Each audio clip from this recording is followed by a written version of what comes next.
Kindness is often celebrated as one of the most admirable human traits, and for good reason. It has the power to heal, to connect, and to build bridges where walls once stood. But like every strength, when overused or misapplied, it can become a liability. When kindness is practiced without any boundaries, it begins to consume the very person who is offering it. It becomes less of a virtue and more of a slow erosion of identity, leaving a person drained, exhausted, and often misunderstood. The idea that we must constantly be kind, no matter the circumstance, sounds noble on the surface, but hides a dangerous reality underneath. To give endlessly, without pause or reflection, is not an act of strength, but a form of self-destruction. Imagine a person who says yes to every request that comes their way. They stay late at work when others won't. They pick up responsibilities that aren't theirs. They lend money they can't afford to give. They provide emotional support when they themselves are falling apart. On the outside, they appear admirable, dependable, even selfless.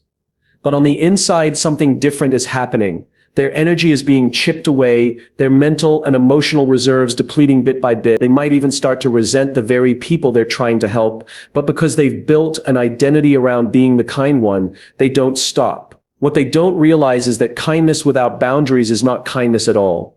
It is neglect of the self. True kindness must come from a place of strength, and strength is born from balance. When we fail to create boundaries around our kindness, we essentially give others permission to take as much as they want, without limit.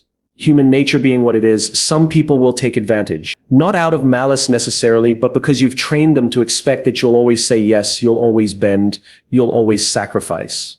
This is how kindness becomes self-destructive. It enables others to use you rather than respect you. And in time, the very people you were kind to may lose respect for you because endless kindness often gets mistaken for weakness. People who constantly give without boundaries often find themselves burned out, anxious, and resentful, yet they struggle to admit it. They carry guilt at the thought of saying no or turning someone away as though it makes them selfish or cold. Think about how children learn. If a parent always gives in to every demand, never sets limits, and always says yes, that child doesn't grow into a grateful human being. They grow entitled, expecting the world to bend to their every desire. The same is true for adults. If you allow people unlimited access to your time, energy, and emotional space, you don't inspire gratitude, you breed dependence or entitlement. Kindness without boundaries doesn't make the world better. It creates unhealthy dynamics where one person carries the burden of many. Being kind is not about being endlessly available. It's about being intentional. It's about choosing when, where, and to whom you extend your energy so that the act actually carries value. Think of it this way. If you pour yourself into everyone without limit, eventually you'll have nothing left to give. Your kindness loses its meaning because it is no longer a conscious choice, but an exhausting obligation. But when you give with boundaries, your kindness has weight, it has purpose, and it leaves an impact because it comes from a place of authenticity rather than depletion. This shift requires courage. It means being willing to disappoint people, to face moments of conflict, to risk being misunderstood. But the alternative is far worse. A life where your kindness is exploited, where your generosity drains you to emptiness, is not a life of service. It's a life of quiet suffering. The most powerful kindness is not the one that says yes to everyone, but the one that chooses carefully, with wisdom and strength, so that when you give, it is genuine, impactful, and sustainable for both you and the world around you. You said, explain keynote 2 in 700 words without heading in any ending word. ChatGPT said, many people confuse kindness with people-pleasing, but the two are vastly different. Kindness is a conscious act rooted in empathy, care, and respect. It comes from a place of authenticity, where you genuinely want to help, support, or uplift someone. People-pleasing, on the other hand, comes from fear, the fear of rejection, the fear of disappointing others, the fear of not being liked. When you live your life as a people-pleaser, your actions may appear kind on the outside, but they are often motivated by insecurity rather than true compassion. This is why people-pleasing cannot be considered real kindness. It is a strategy for survival that slowly eats away at your sense of self. When you constantly say yes to others, even when you want to say no, you betray yourself.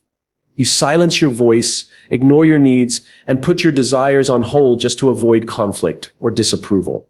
Over time, this creates an internal tension that builds into resentment. You might smile on the outside, but inside you're frustrated, drained, and unfulfilled.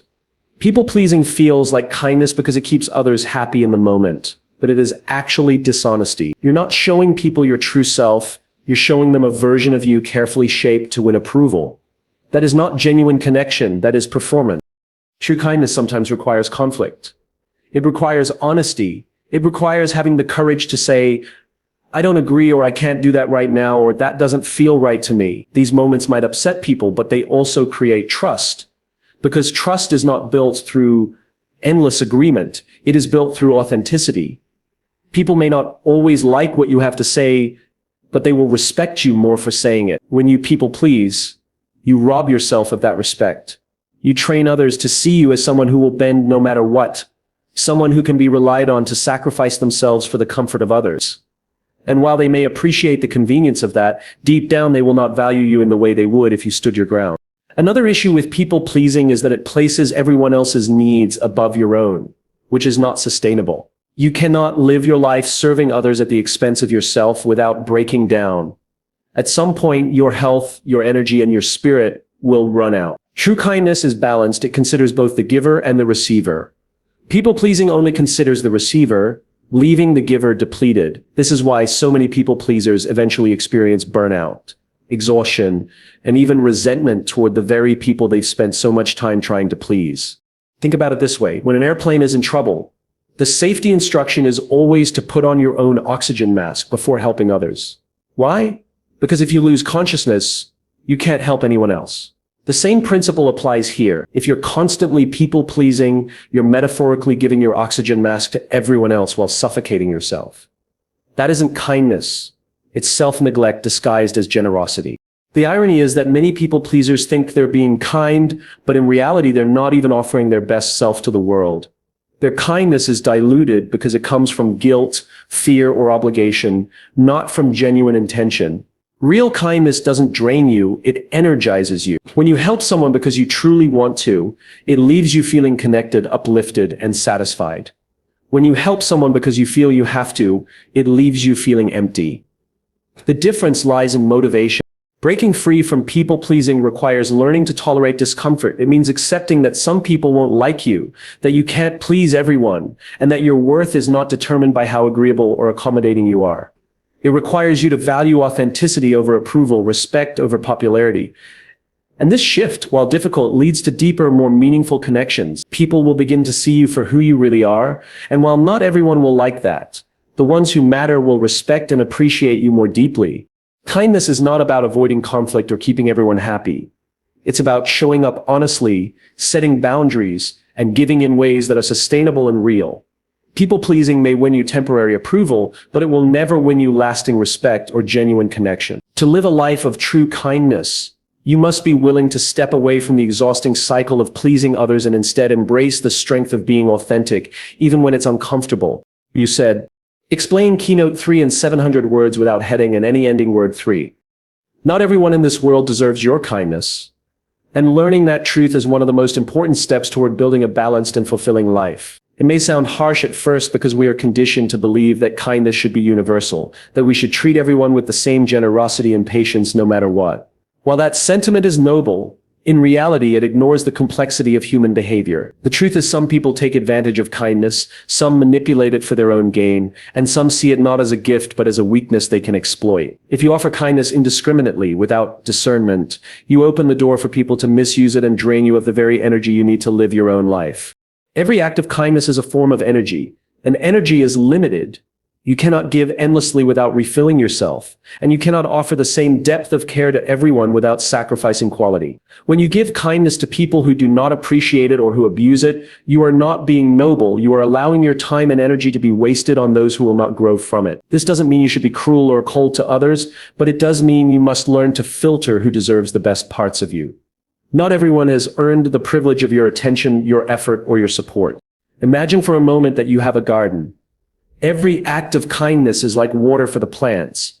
If you pour water endlessly on weeds, they will grow stronger and spread, choking out the flowers that actually bring beauty and value. But if you choose to water the flowers, to nourish the plants that are healthy and life-giving, you create a thriving garden. The same is true for your relationships. When you pour your kindness into people who respect you, who care for you, and who value your energy, that kindness grows into deeper trust and stronger bonds. But when you pour it into those who only take, you feed toxicity, entitlement, and dependence. One of the most difficult things to accept is that some people do not want what's best for you. They may pretend to appreciate your kindness, but deep down they see it as an opportunity.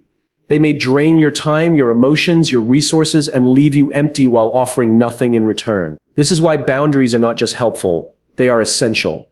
Without them, you become a target for manipulation.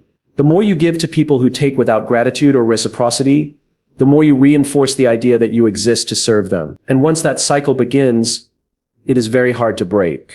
It is important to understand that withholding kindness from someone who misuses it is not cruelty. It is wisdom. It is self-respect.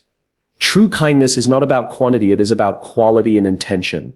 When you choose carefully who to give it to, your kindness has impact.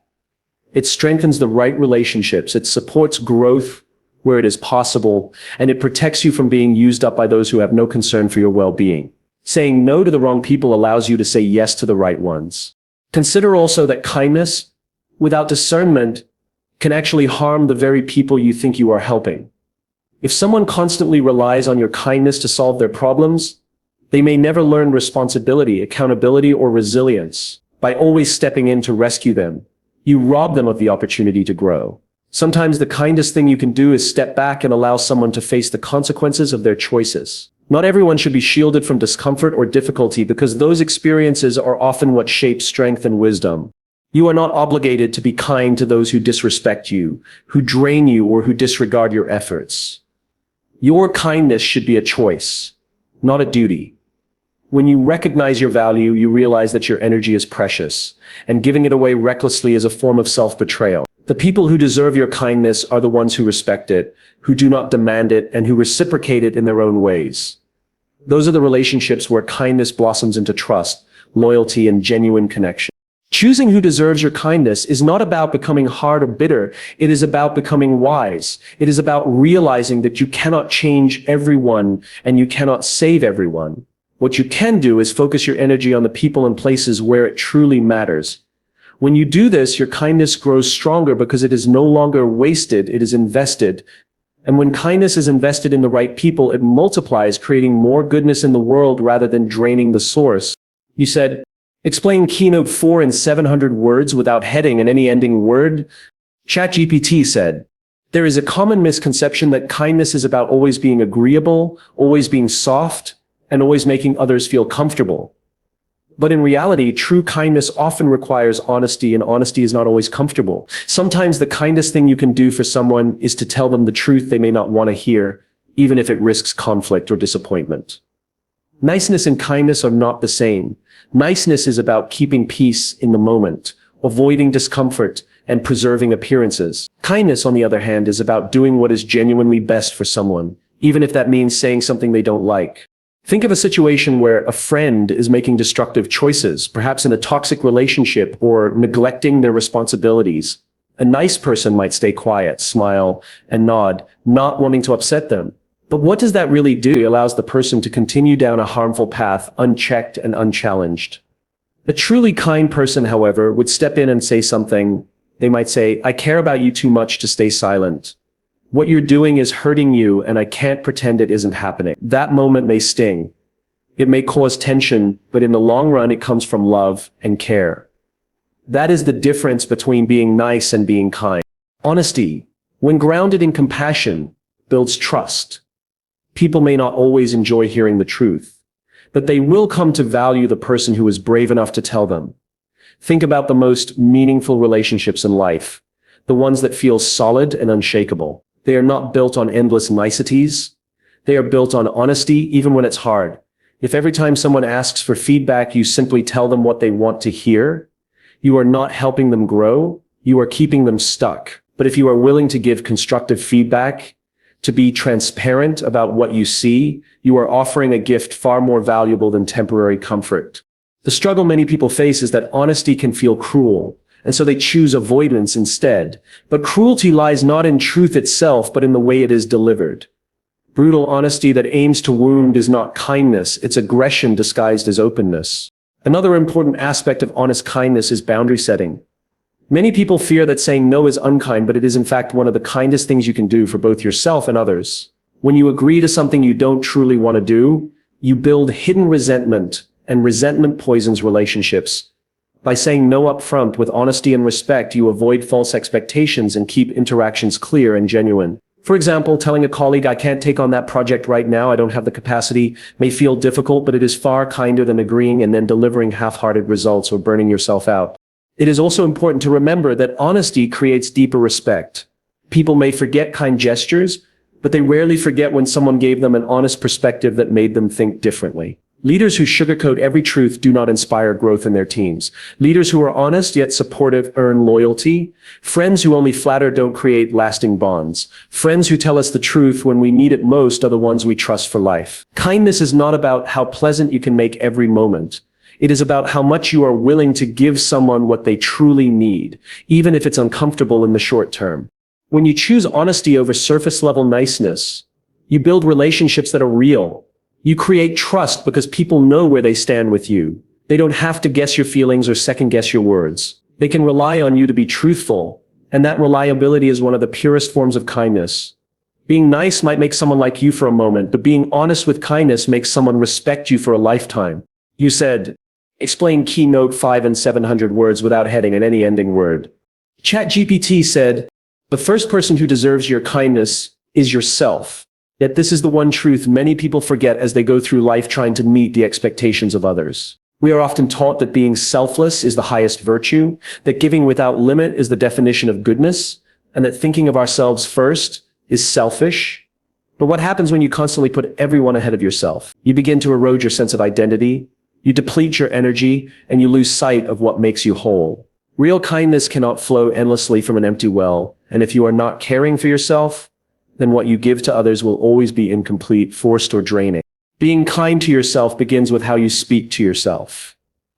Many people treat others with far more compassion than they give themselves. They offer encouragement to friends, but tear themselves down with criticism. They forgive others for mistakes, but replay their own failures over and over. The way you speak to yourself becomes the foundation of your self-worth.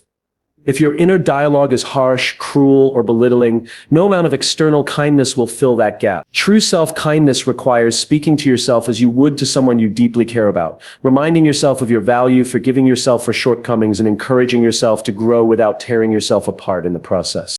Self-kindness also shows up in the choices you make. Every yes and every no is either an act of kindness or an act of neglect toward yourself. Saying yes to commitments you don't want drains your energy and leaves little room for the things that matter to you. Saying yes to toxic people keeps you trapped in cycles of negativity. Saying yes to habits that harm your body or mind is not kindness. It is self-abandonment. True self-kindness means saying no when you need to, resting when you are tired, setting boundaries that protect your well-being, and allowing yourself to prioritize what truly nourishes you. This doesn't make you selfish, it makes you sustainable.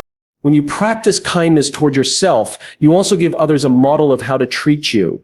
People learn from the way you treat yourself. If you constantly dismiss your needs, accept poor treatment, or sacrifice your happiness for others, you show the world that you do not value yourself, and many will follow that example. But when you respect yourself,